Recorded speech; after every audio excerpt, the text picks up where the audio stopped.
तोर गाँव माया ना जाना है, दिल तोर संग बसाना है।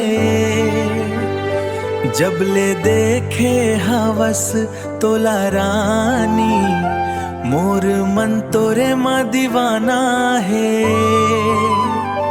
इतका काबर देखथस मोला, का बात हवे बताना।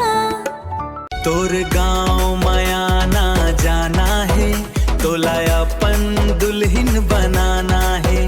तोरे संग जीना मरना है, यही बात समझाना है। आई आई तोर बात म जादू हवे, दिल ला छू जाथे।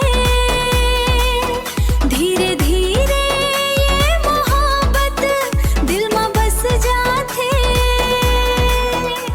तोर गाँव माया ना जाना है, तोला अपन दुल्हन बनाना है। तोरे संग जीना मरना है, यही बात समझाना है। आई